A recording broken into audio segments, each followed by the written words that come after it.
হয়েছে। এখন বিষয় হচ্ছে এই যে বাংলাদেশি প্রবাসী যারা আছে বা অন্যান্য দেশ থেকে যে প্রবাসীগুলো ইটালিতে যায় কাজের উদ্দেশ্যে যায়, হোক তারা বৈধ হোক তারা অবৈধ, মেলোনি যে শুধু প্রবাসীদেরকে নিয়ে একদম কঠোর অবস্থানে থাকে, কঠোর অবস্থান গ্রহণ করে এরকমটা না। তিনি ওই পার্লামেন্টে আরো কিছু বক্তব্য তুলে ধরে। দেখেন বক্তব্যগুলো ছিল এরকম, প্রবাসীদেরকে নিয়ে একদম সরাসরি প্রবাসীদেরকে নিয়েই এই বক্তব্যগুলো তুলে ধরছে। এখানে বলতেছে যে 2025 সালে ইটালির মলিসো অঞ্চলে বসবাসরত বিদেশি কর্মীরা তাদের নিজ দেশে মোট 12.7 মিলিয়ন ইউরোরও বেশি রেমিটেন্স পাঠিয়েছে তাদের নিজ দেশে। শুধুমাত্র একটা শহরটার নাম হয়েছে মলিসে। এই মলিসে শহর থেকে টোটালে 12 বিলিয়ন প্রায় 13 মিলিয়ন ইউরো কিন্তু নিজ দেশে পাঠাইছে বাংলাদেশ সহ।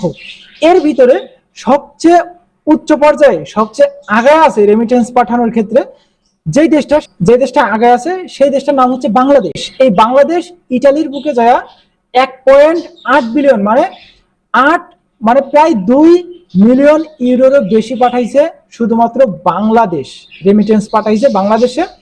এখন পার্লামেন্টে এই বক্তব্যগুলো তুলে ধরা হইলো ভাই এতটাই খুশি লাগছে সেটা আমি আপনাদেরকে বইলা বুঝাইতে পারবো না। গত এক বছরে মানে 2025 সালের পরিসংখ্যানে গণনা করে দেখা গেছে প্রায় তার ভিতরে বৈধ যারা আছেন তারা বেশ কয়েকটা শহরের ভিতরে এই শহরটা বাংলাদেশিরা সবচেয়ে বেশি এই 20 সাল থেকে 26 সাল পর্যন্ত ধারাবাহিকভাবে রেমিটেন্স পাঠানোর হারটা শুধুমাত্র বৃদ্ধি পাইতেছে। এরই প্রেক্ষিতে ইটালি সরকার জর্জিয়া মেলোনি একটা অবস্থানে গেল, সেটা হলো প্রবাসীরা যেহেতু ইটালির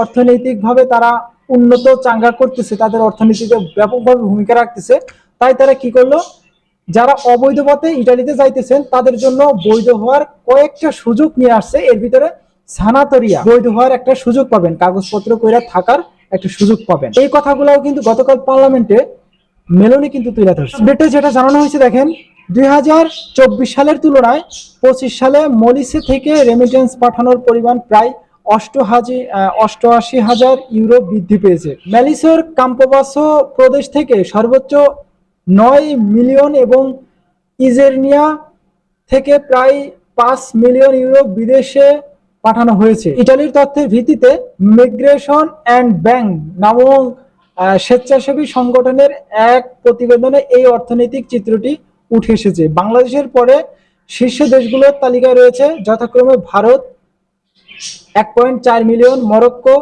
1 মিলিয়ন, রোমানিয়া এবং পাকিস্তান। তো এর ভিতরে সবচেয়ে বেশি যেটা পাইছে সেটা হলো বাংলাদেশ, প্রায় 2 মিলিয়ন বাংলাদেশে আসছে গত বছর মানে 25 সালে, আর ভারত পাঠাইছে 1.4 মিলিয়ন ইউরো। এই ছিল কিন্তু আমাদের কাছে আসা সর্বশেষ খুঁটিনাটি বিষয়বস্তু নিয়ে আজকের মতো।